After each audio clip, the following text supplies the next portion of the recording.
Hi guys, I'm Sean Gannon, future president of the United States of America, and today I'm going to show you how to make easy, hard cider.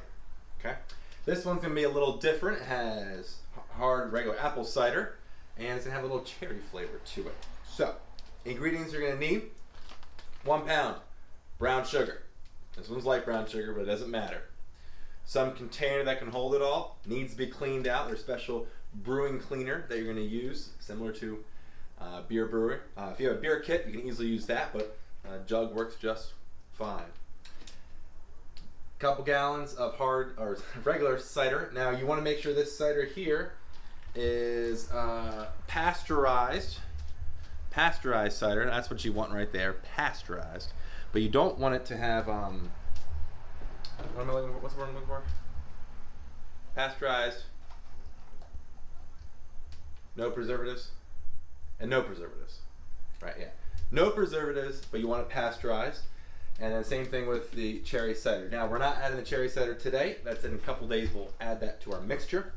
So the first thing, really doesn't matter the order, but you're gonna add brown sugar. Now this is gonna be difficult. It might take some time, so we're probably gonna pause the video while I get all this brown sugar in.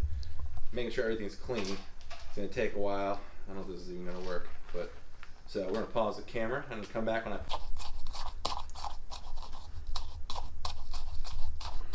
getting all that brown sugar in there. All right. All right, so now we got all the brown sugar in there. We're gonna add the apple cider, or cider. Pour it in.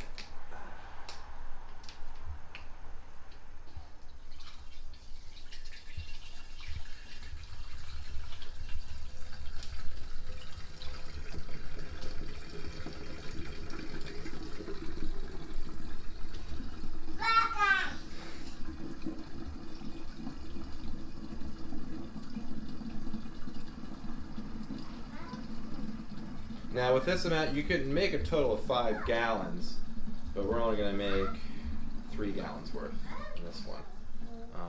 So we're doing 2 gallons of apple cider and with 1 gallon of cherry cider to be added in a couple days.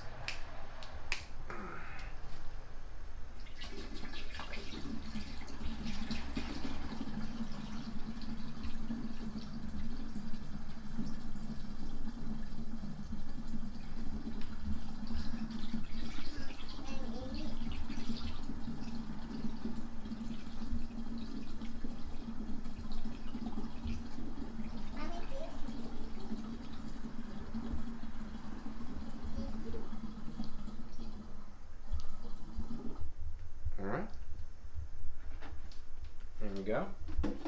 So now it's time to go get the yeast. So now we're going to add the yeast to it. This is just wine yeast, basic generic wine yeast. The I don't even know what the name is. It's out for wine yeast at the store and got it, but you can order these online. And then we just pour it in there.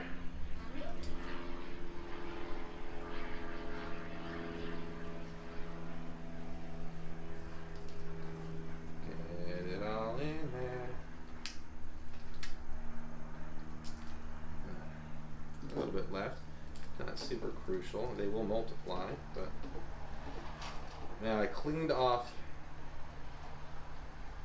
the yeast packet with the disinfectant and the scissors I used to cut it. Again, cleanliness is important. Same thing with making beer. Got to be clean. All right, now let's get a top, and then we'll be done. So, a little $2 attachment goes over, makes a seal over this top, and really there's so many different ones you can get that fit whatever container you have. And then we're gonna put a regulator on, but I'm gonna kind of slosh this a little bit, move it. Now it'll move around some when I take it downstairs. But there we go. Just kind of moving it a little bit, which should be fine. And then I gotta go put the top on. This is the top, and this little airlock regulator. So I'm gonna put this in there, and as the yeast ferments the cider, it kind of puts the air through, but it kind of keeps it kind of sealed off, but allows the gases to go out. So, put that in here. And again, I cleaned all this stuff. Cleanliness is important. And there you go. This is like $1.30, $1.50. This is like $2. You can probably find these for free. And then you're good to go for right now. So we're gonna let it sit for about 2 days. Then we're gonna add that cider to it, the cherry cider. And then we're gonna let it go for another 2 weeks, 2.5 weeks, something like that. We'll see it bubble and stuff. And then we're gonna keep it, we store it in the basement in a cool area. And we'll look at the yeast temperatures. Roughly if it stays below 75 degrees, 74, you should be fine, degrees Fahrenheit. But just go cover it so you don't want any sunlight to get to it, and let the yeast do its magic. So I'm gonna go move this to my basement and just play the waiting game now. I forgot, mine comes with a stand.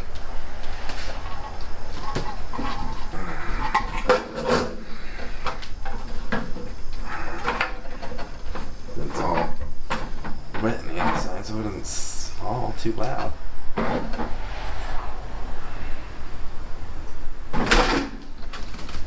Don't do that. All right, so we're in the basement now. It's been like 6 days. We haven't put the extra stuff in, but we're gonna put the cherry cider in now. So I got my funnel, and then we're gonna put it in a dark area, and it's cooler down here. So if you come over here, you can kind of see we have our basement. Oh, jeez. That's our ejector pump. Right when I touched it, it turned on. I didn't realize it moved. Anyway, so we have it covered here to stop light. Even though light doesn't really get in here. But anyway, this is clean, so I'm going to take this top off. And we can see this thing was bubbling, so it has been brewing. Okay, and I'm going to give you to hold this just from the top there. Perfect. So grab the first jug. We're just going to pour this in. That's all we got to do. And then we'll mix up.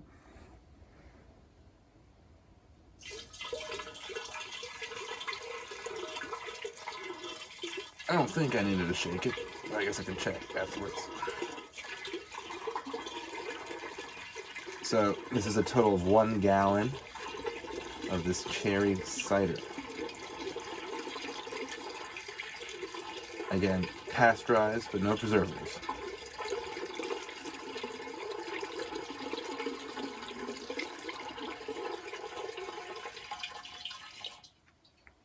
Shake well before serving, but it's all out, so it shook up. Let's do the other one.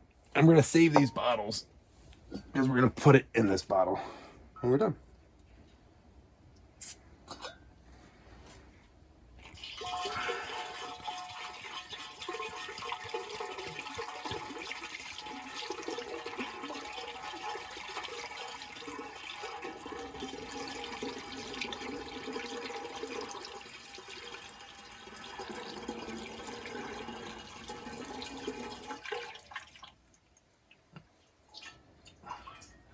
There you go.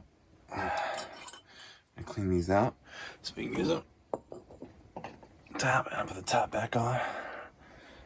Bubbler.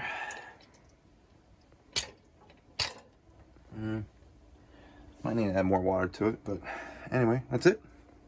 Now we just gotta wait another, I don't know, a week and a half. I'm gonna cover this back up so no light gets on it, and then we're good to go. All right, so it's been about, I don't know, 3 weeks, something like that. Good enough. It's done fermenting. You can put it in a second fermenter to kind of get some of the sediment out. I'm gonna try my best to pour it in here without getting the sediment in. We'll see. But my kegerator is actually ready, so we're not gonna bottle it. We're just gonna toss it in the keg.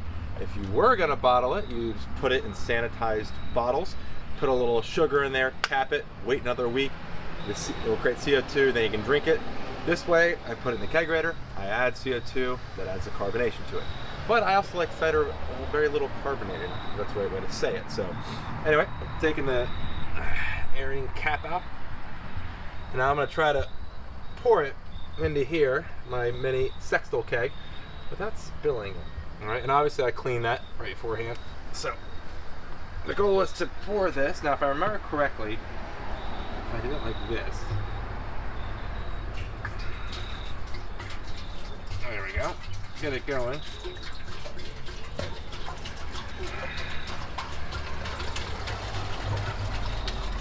Yeah, I can see all the yeast is going in here.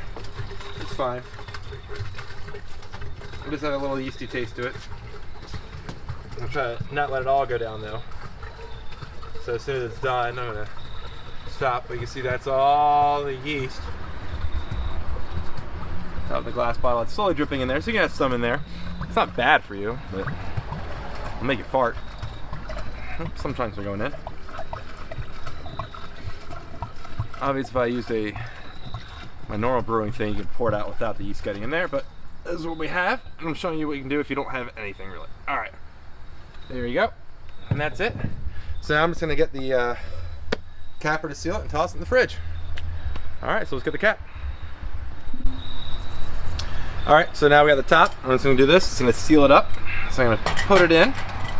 Pretty easy. It comes with these Sextol kits. Now, one thing you want to note, mine didn't actually note on the outside, but I note which one's the intake for the CO2 and which one's the beer. And it kind of does, but you always want to make sure you know that before you seal it up. And then, now it's sealed, so we're gonna bring it inside, and just, you can follow me. Let's go add it to the kegerator. Pretty easy setup. Now, I've already cleaned the lines of my kegerator, so it's all clean. You coming to Cider? No? So the kegerator is already sealed up.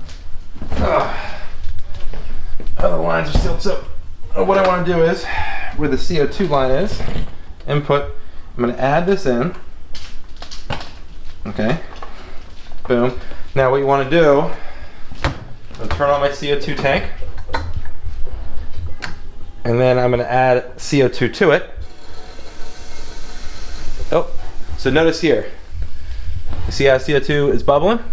It means my seal isn't 100%. So it didn't do a good job with that, so I'm going to fix that here. I'm going to let the rest of the air out. Let me try to redo that seal.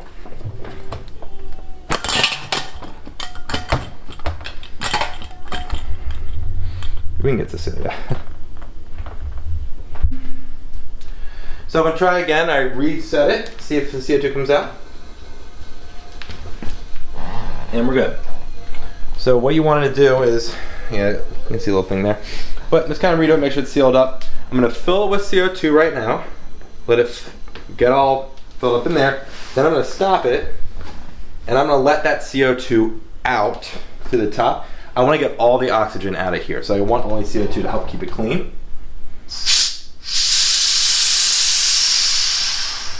It wastes some CO2, but let me turn it back on. Do a little more. Just let a little more out, and then we should be good to go. All right. So I'm going to turn on here, and then what I like to do is keep the PSI above 10, close to maybe 15, 17, depending on it. Since there's a lot of space, it should be fine, but you want to increase the pressure of the CO2 to help carbonate faster, and then as it's there, as it's carbonated, you want to then turn down the CO2, so it's really just letting the lines flow. Oh, one mistake I made though. Good thing I caught it. All right, we did clean the lines. I'm gonna turn off the CO2, let the CO2 out one last time, and it's okay to do a little extra cleaning. What this does is,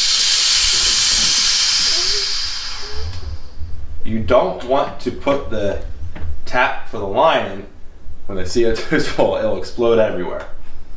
So you want to make sure it's not pressurized. And if I can get the line, I had trouble with this last time. There we go. And now I can add the CO2 the last time through. Flip the switch, and we're good to go. And now I'm going to put it in here. Okay. And make sure I turn the fridge back on. And in a couple days, I mean, you can drink it now, it'll be warm, but in a couple days, it'll be carbonated and ready to drink. So, there we go.